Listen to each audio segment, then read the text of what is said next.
You ever walk down one of those old city alleys and felt the walls kind of closing in on you? Well, believe it or not, some streets are so narrow you can literally reach out and touch both walls at once. And these aren't just, quirky photo ops. They're like little time capsules, and each one has a wild story.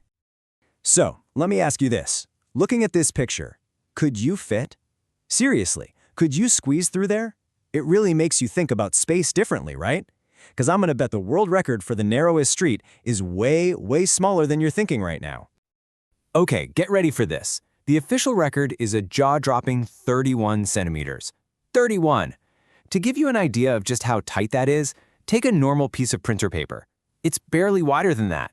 Just try to picture shuffling sideways through that. So where in the world is this place? It's in a town called Reutlingen, in Germany, and the street's name is Spreyerhofstrasse. Yeah, it's a mouthful. It holds the official Guinness World Record, but here's the crazy part. Its creation was a complete and total accident. Yeah, this street wasn't planned at all. It was basically born from chaos. Back in 1726, this huge fire just ripped through the city, wiped out like 80% of it. So in the mad dash to rebuild, land was super expensive and hard to come by. People just built their houses as close together as they possibly could. And this little 3.8-meter-long gap, that's just the space that was left over. But the story gets even more interesting today. See, one of the buildings that makes up the street is actually sagging. It's leaning in, making the passage even narrower and, not exactly safe. So the city has this huge dilemma. Do they fix the building, which would widen the gap and mean they lose their world record? Or do they just keep propping it up to save the tourist attraction that makes them famous? What would you do?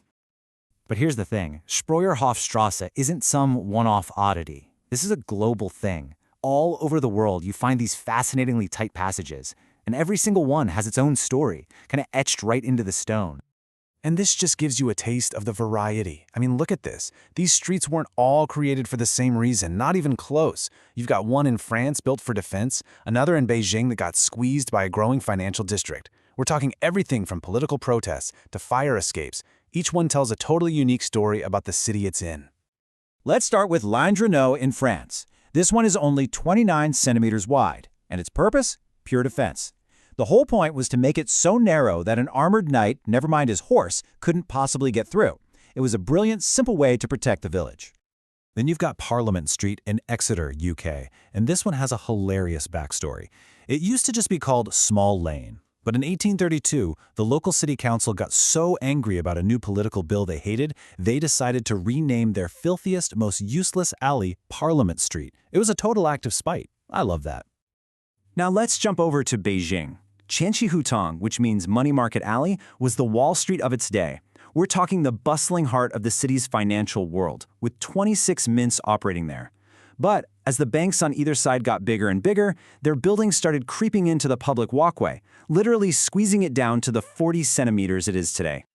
Okay, but this one might be the weirdest of all. In Prague, there's a street called Vinarna Chertovka. It was originally just a fire escape, and it's so incredibly tight that two people absolutely cannot pass each other. So what did they do? They installed pedestrian traffic lights. You literally have to wait for the green light to walk down this alley. How cool is that? All right, so say you actually want to visit one of these spots. How do you, survive the squeeze? Let's talk practical tips for a minute, because the trip here can either be an amazing adventure or a super frustrating disaster. It all comes down to how you prep. So, here are the top 3 rookie mistakes people make. Number 1, visiting right after a big lunch. Seriously, you might actually get stuck. Number 2, showing up at noon on a weekend. You'll spend more time waiting in line than you will in the actual alley. And number 3, bringing a backpack. Just don't. A bulky backpack is not going to make it through a 30-centimeter gap. It's just simple math. The key takeaway here is simple. You got to plan ahead. Here's a pro tip from a photographer who specializes in these alleys. Go super early in the morning, like before 9, or late in the afternoon, after 5. You'll dodge the crowds, the light is way better for photos, and you can actually enjoy the experience instead of just standing in a queue. But, while it's a fun adventure for tourists, we have to think about the people who actually live on these streets. I mean, can you imagine trying to get a new couch delivered? Or what about a medical emergency? Paramedics can't rush in with a stretcher, they'd have to shuffle sideways. What's a tourist dream for us is often a total logistical nightmare for the residents. And that really brings us to the bigger picture here. These alleys are so much more than just quirky tourist spots. They are living, breathing fragments of a past world. They really are architectural time capsules. Just think about how their purpose has evolved. That street in Exeter, it started as a totally normal alley.